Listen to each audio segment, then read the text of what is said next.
Welcome to Dan Really Likes Wine, brought to you by Norman Goodfellows. If you listen very, very carefully, you might just be able to hear the sound of a hippo in the background. In fact, there are 2 or 3 in the Crocodile River behind me, and just beyond that river is the Kruger National Park, because this week I'm up at Leopard Creek, which is home not just to arguably the finest golf course on the planet, but also to this kind of view that just never gets old and pairs perfectly with a really good glass of wine as the sun goes down, or pretty much any time of day. I love coming up to the bush, not just for the animals and the life that you find when you get in there, but there's also just a sense of peace. And if you want to appreciate at the end of the day, once you've been on a game drive, then sitting on a deck like this one with a glass of wine is pretty hard to beat. And that's what I'm going to be doing a little later on in the show, introducing you to a wine you're probably familiar with. It's one of my standard go-tos in the Dan Really Likes Wine cellar, and it's a wine that's got a particular link to Leopard Creek, and I'll explain all of that a little later on in the show. We have a rugby link to the show, because later on today, somebody who could have been a professional rugby player, but injury cut short that career. I'm not sure it was the worst thing, because we got a fantastic winemaker as a result. David Nadia, together with his wife Nadia, have the David and Nadia brand. Their new releases have just been launched, and they are wines that are exceptional. Driven, as always, by plenty of Chenin Blanc, 4 individual Chenins, but that's all they've got. They've got a really nice Grenache as well, a couple of terrific blends, and later on David will be talking us through what's made this vintage particularly special. First, though, I went into it was almost a secret speakeasy, a kind of underground den of indulgence, and that is the Library Food Club. If you haven't heard of it, Google it, but give yourself 6 to 8 weeks to try and get in. That's the waiting list. It's this hidden underground space.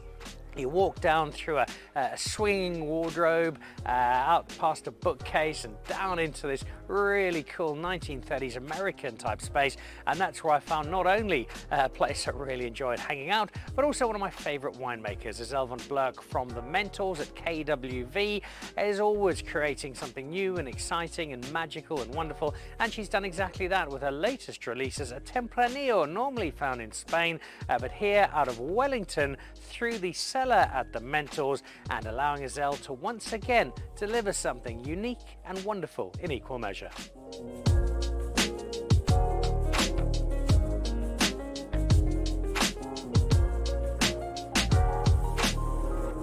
There's a very big smile on my face at the moment, and that is because somebody I get to hang out with quite often digitally as we beam at each other across the computer screen on the live show on a regular basis has braved the wilds of Johannesburg and come up to pay a visit. And I love that, because I love her, I love her wine, and I love her story as well. Lovely to have you. Well, thank you. Thank you for having me here. What a crazy week and a perfect morning to drink a bit of wine. Now, I'm amazed I've been able to sneak you in, because I know you're a big fan of the show, which I'm very grateful for, but you were a person in demand, and I've worked out in this week that you're up here that you've done 17 dinners, 12 lunches, 94 tastings, and you're still smiling and going strong.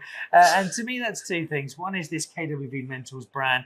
I think more and more people are understanding what it is, but also somebody who's so good at what she does, so passionate about what she does, and is still enjoying and just having so much fun. Yeah, and I think the people give you energy. It keeps you going. And I know winemaking has always been fun, and winemaking is a passion, but understanding the people and understanding what they like, understanding the consumer. For me, always winning awards and making exceptionally good wines, we're still practicing, but getting the smiles on the consumers' faces, that just gives me energy.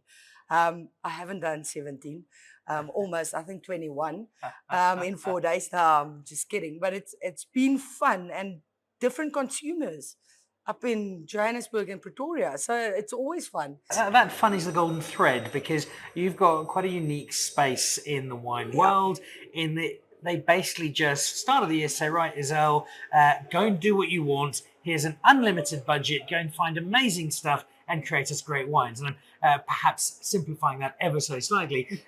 But you, in this mentor space, you've got this open palette to create. And that's such a wonderful honour to have, but a very well-deserved one. If people don't really know this process of the mentors, explain to them briefly how it works. So the Mentor Cellar, KWV produce about 16 million liters of wine every single year. It's been around for 100 years. And in 2006, the KWV board decided to create an experimental cellar. And we actually didn't want to put the wine in the bottle. It was just there for innovation, experimentation, and trialing different winemaking techniques, barrels.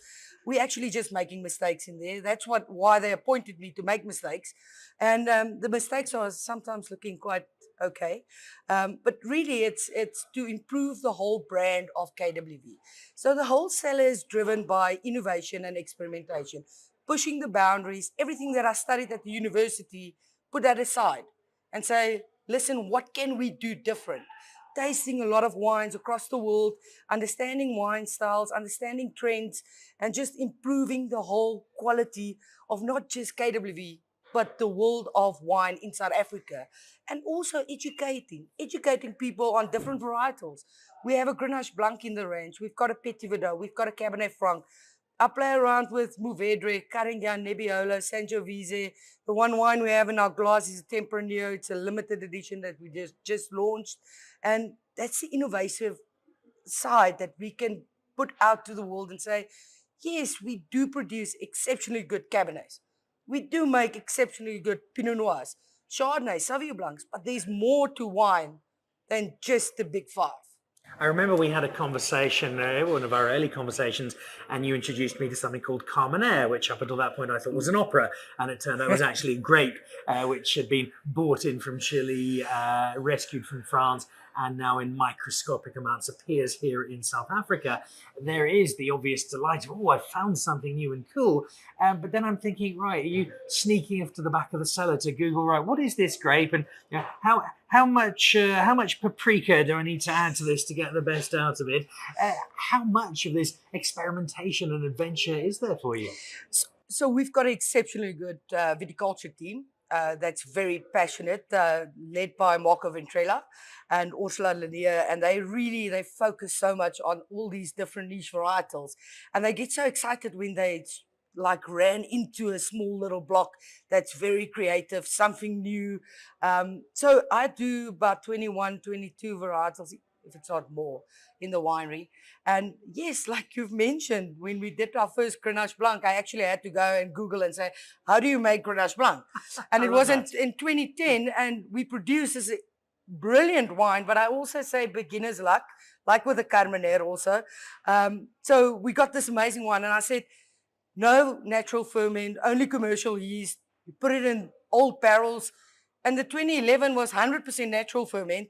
So it's all about experimentation because we actually don't understand sometimes what we're doing. So my philosophy in winemaking is go back to the basics. Picking date, managing your acidity and your pH, and then barrel selection, and then understanding where the world trends are going. But also, I want to create a mentor style, not a Bordeaux style wine or a Rhone style wine or a Rioja style.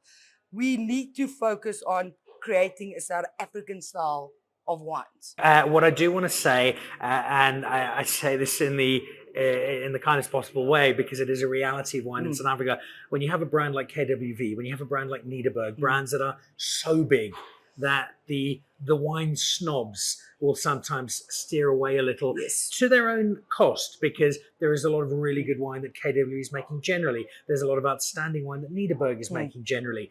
But I think what you have done through here with the Mentors is lifted that whole perception of what can be done, and I think possibly even more so than you realize. But when you look at wines like this, I see a 96-point sticker. I see a wine that has won one of the big trophies at the Investec Trophy Wine Show with Michael Friedjon. Brands like Nederburg have done similar things, but what you've done here with the Mentors, I think, has taken the whole perception of the brand into a really new space. And that's so important, because it is easy to look at spaces that deliver bulk and say, oh, well, you're making loads of wine, the quality cannot be that good. And it is true sometimes, but it's not true all of the time. And you can't always judge on scale to say how good a wine is going to be. Definitely. And it's been hard work. I've been with the brand for 15 years now. And ever since I started there's been an evolution in styles, and not just in the Mentors range. When we started this brand, it went down to all of our other brands, Cathedral Cellar, Rudeberg, all our classic wines, our Laborie brand. the focus of quality it's been a massive change in the whole winemaking process, from producer to viticulturists to winemakers. And we keep all the blocks in the Mentors range, obviously separate into different tanks where I play around with 6 different winemaking techniques. But in the bigger wineries, they also do that. They keep all the blocks separate. They evaluate every single farm on its own. And that's a nightmare if you have a big cellar. But the winemakers at KWV are so passionate. They understand the vineyards. They understand what they need to do to get the best out of every single block. So I think with the Mentors brand, it's a brilliant concept, and we can produce really exceptionally good wines. But taking that to the bigger volumes, the whole mindset is the same.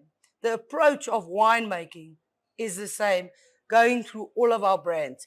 And everyone tasting together, getting the knowledge, sharing the knowledge, understanding, tasting wine together, and striving to produce the best wines in the country and trying to compete with the world.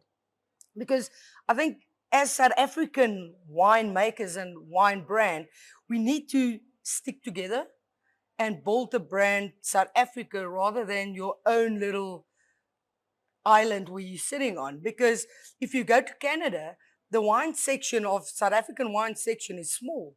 It's like a double door.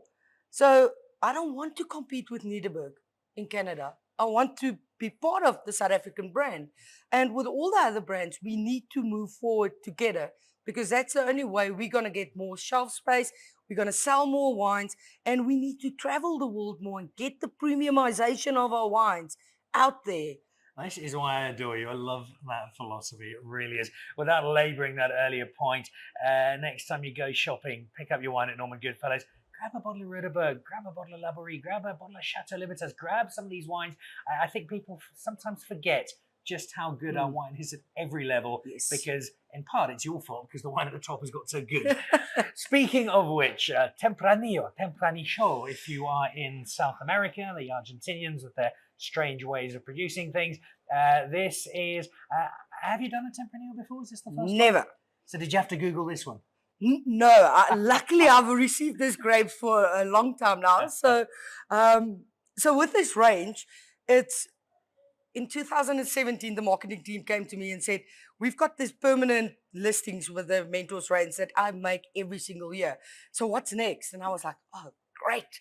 Now I can do whatever I want to. And then I decided to do a limited edition.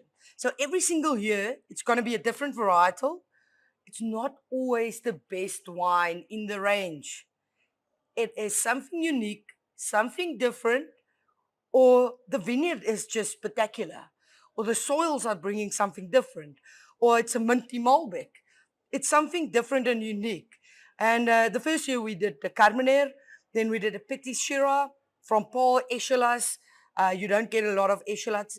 Echelas, if you don't know what Echelas is, it looks like small little trees, not like vines. Then we did a Malbec, a minty Malbec from a specific block in Paul. I remember And then a Nebbiolo that we made in a Barolo style, 3 years in barrels, 2 years in the bottle. And then I decided, when I produce the wines every single year in harvest time, I can immediately tell if this is going to be an exceptional year. And in 2021, this grapes just stood out for me, and I thought, I need to put this in a bottle. And then I decided to make it more in a Rioja style with a lot of American oak. So it's 100% from Wellington region. So this block gets divided to the biggest cellar at KWV, and then I take about 1.15 hectares of that block. So they farm it a bit different for me. They leave it to hang a bit riper. And then I bring it into the winery. I divide it into 2 different tanks. I do whole bunches on the one tank and then just normal winemaking on the other, crushing it. And then this specific wine, I put in barrels. 100% is in barrels. 70% is new oak, of which is 50% is new American oak. So you can either love it or you don't like it. If you don't like it, don't tell me. If you like it, please tell me. And there's only, I think it's 1,000 liters that we produce, and it's exciting, and it's almost sold out. So it's allocated all over the world. So Canada is taking 50 cases. There's only 200 cases. Canada is taking 50. The US is taking a bit, UAE is taking, the UK, Belgium just ordered, Japan just ordered, and South Africa get 180 bottles, 30 cases. And what people don't understand, this is actually the leaders of these countries who are phoning through to place this booking. This is the president of Canada saying, please, do they have a president? The king of Canada. Send through. All right, I'm super excited. I'm excited about your wine anyway, but you've got me really worked up about this. So this is Rioja reimagined in Wellington, loads of American oak.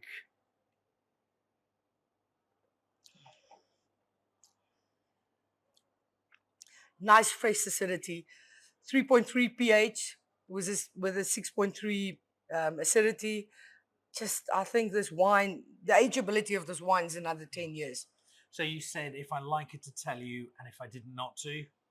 So this has been Dan Really Likes Wine for this.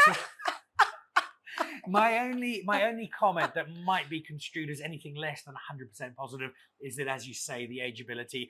Normally, the Spaniards, I think, because they forget they've got the wine, tend to release it so much later. Market forces dictate in our part of the world. You can't always do that. But I would buy this very happily. I'd open a bottle now because it is very enjoyable. But I'd put the rest of it away. Try and be like a Spaniard and forget about it, because in another 5-10 years' time, this is going to be glorious. And what's going to be quite weird is that the wine will be 10 years older, and yet you and I will look no older at all. Not at all. Because we drink great wine. And I'm already grey, so it doesn't make a difference in 10 years' time. All right, Izele, I absolutely love spending time with you. I love your wine philosophy. I love the wine that you make. And I love the fact that I never know what's coming next. So probably going to be sitting somewhere in a year's time and you've found some Finnish grape that was discovered in Fishhook. That you've made into 3.5 barrels, whatever it is. It's going to be fun, it's going to be exciting, and it contributes so much to our South African wine landscape. So thank you. Thank you, Dan. So there we go. The brand new template is almost sold out. If you've missed it, well, bad luck. Just make sure you get in quicker next year. I can't tell you what she's going to make next time around. I can tell you it's going to be fantastic. Well, there's an infectious energy to Izele. She's just so much fun to spend time with, and the wine that she produces, not just, as we said in the conversation, doing so much for the KWV brand, but I think lifting South African wine as a whole and venturing into new and different and in many cases largely unheard of wine varietals in South Africa, and coming up with something every vintage that is just so exciting. That Tempranillo is no exception. The park over my shoulder, I went in there earlier on today, and just a quick word on the value. 2 adults, 2 kids. We could have spent the entire day in there if we wanted, and that was 360 Rand for the day. And in the hour and a half that we were able to squeeze in, we didn't have too much time. We saw a lion, we had a great elephant sighting. For the ornithologists amongst you, we saw a trio of ground hornbill, a giant eagle. I still have to work out which one it was, but it was busy feasting on another smaller, not quite so fortunate bird. Loads of kudu, loads of warthog, and 86,000 impala. Just such good value, and a really, really wonderful morning in what is one of the great wide open natural spaces of the world. And after all the hard work looking for animals, one does need a glass of wine, and that brings me to the wine I said I would mention at the start of the show. And again, it's not something terribly unfamiliar. This is the Optima, the Antonie Rupert Red Blend. 4 of the 5 Bordeaux varietals in this 2020 vintage. The Malbec is missing, but it's got plenty of Cabernet Sauvignon, Merlot, Cabernet Franc, and a little bit of Petit Verdot. I think they put about 30% of this on new oak, so it's a nice balance between fresh toasty wood and wood that's a little older, so it still gives the fruit plenty of time to shine while framing it nicely with that wood. That's all a little technical. On the more fun side, this was one of the earliest South African red blends that I tried when I first got to South Africa many years ago, and it was one that immediately struck a chord. We drink a lot of Bordeaux style reds at home because my Philistine of a wife won't drink lighter reds or any white whatsoever, or rosé. She's not even great on bubbles, but give her something like the Optima and it's not going to last very long. And you'll find that in many places because it is a wine that's got lovely balance. It's got beautiful rich fruit, loads of dark fruit, but also a bit of red fruit in there as well.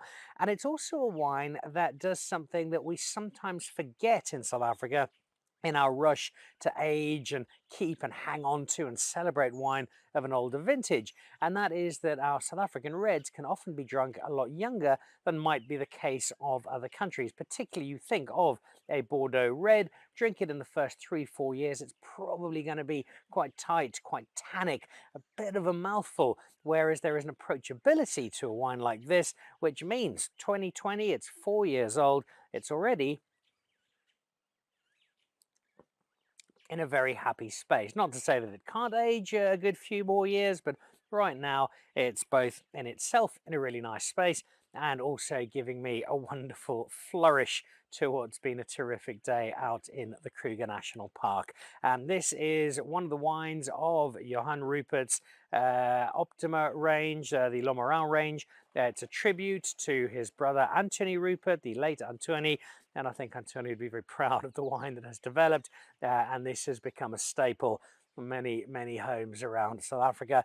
And I found this overseas quite a bit as well. Interestingly, quite a lot in St Andrews, usually around September, October. There tends to be plenty of Rupert wine finding its way into that corner of Scotland. I really do enjoy this, and it's got a lovely boldness to it.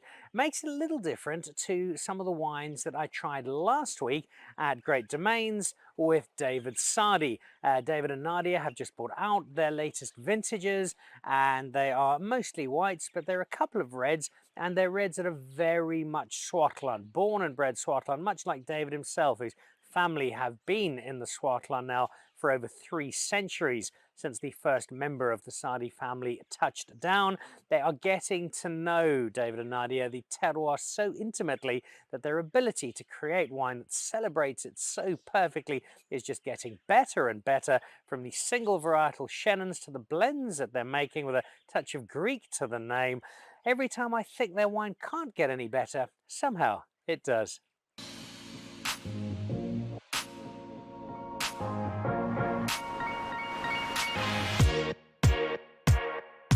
In the world of South African wine, there are 3 big Sadies everybody should know. One of them is Izele Sadi, one of the great modern winemakers, not just of our country, but indeed of global winemaking.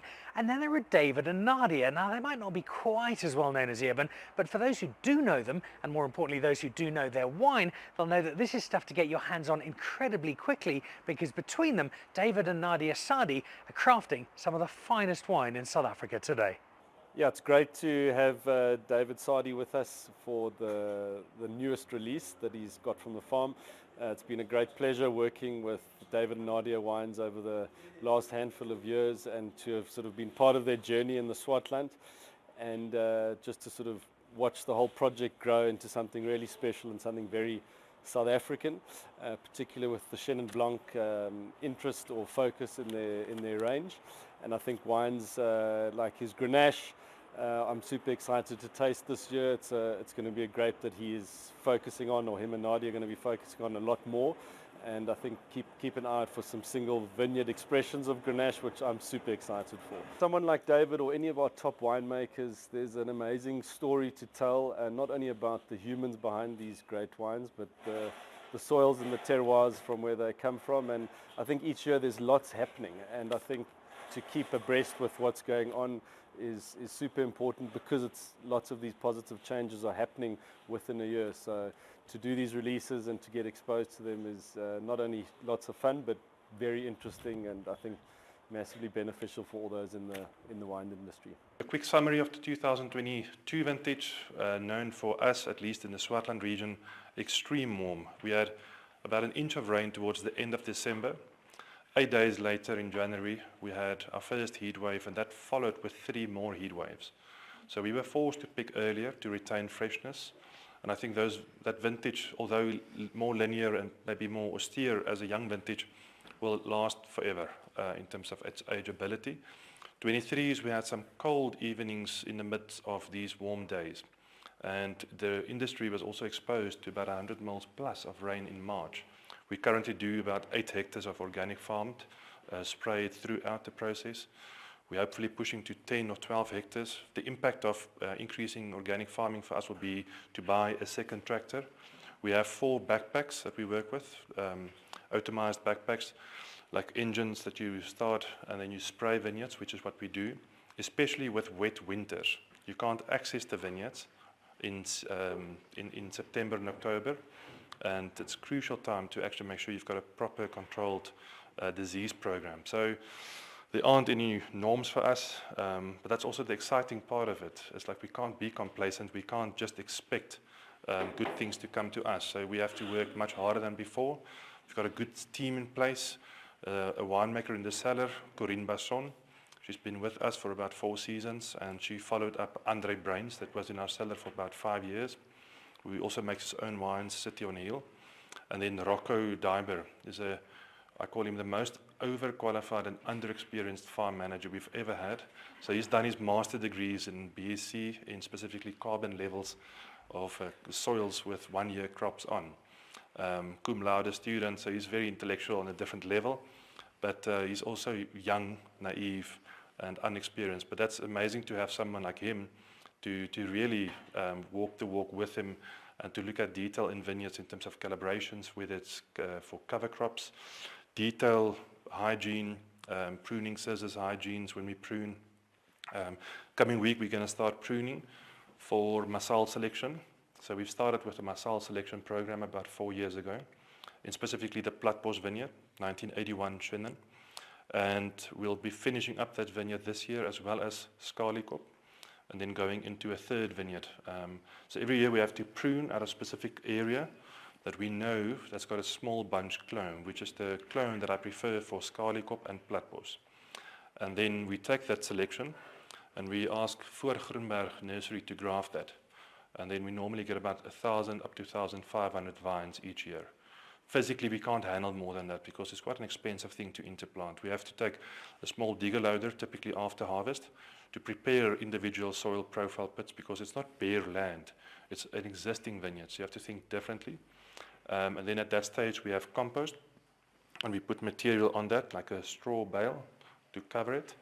And then typically, coming week, we'll start preparing the soil, the holes physically. And then we have 12 bottle boxes that we typically plant with, open lids in the end. And that's just to get a bit of time, to buy time in terms of root competition from the neighboring vines.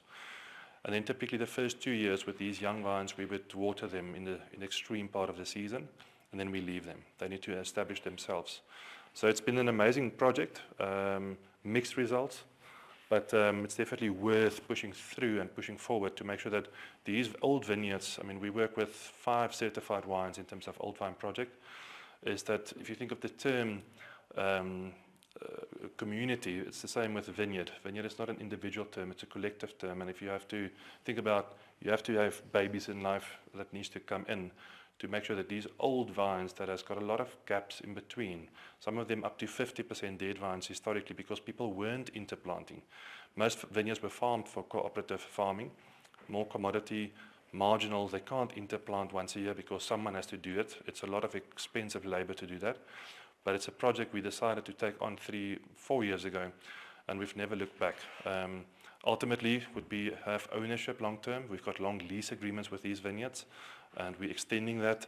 And there's active conversations around hopefully getting 30-year lease agreements registered against the title deed. And I've made offers as well to buy these vineyards.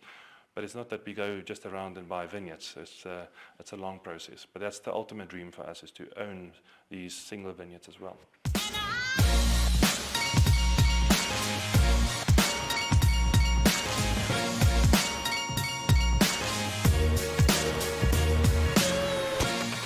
Goes back to 1757 in the Swartland. Today, that legacy continues, and the wine of David and Nadia Sadies continues to be as brilliant as ever. Well, what might have been had David Sadies not got injured? Would we have been celebrating him as a World Cup winning Springbok? Oh, I don't know, but he's definitely the equivalent of a World Cup winning winemaker, because what he and Nadia are delivering is just exceptional. It's so Swartland, it is so poised, and just such good South African wine, and I really love what they are doing together. So a big thank you to David for the time spent with him, having a look at those new releases. Thanks to the wonderful Izele van Blerk and to the team at the Library Food Club. Get in there if you can, when you can. You are in for a treat. night. And a big thank you to the Leopard Creek team for hosting me for a couple of days. A glass of Optima in hand. Bear Robertson, much appreciated. That does it. There is a sunset I need to prepare for, small animals to go and look for, and a glass or two of Optima that still need finishing. See you again next week. Cheers.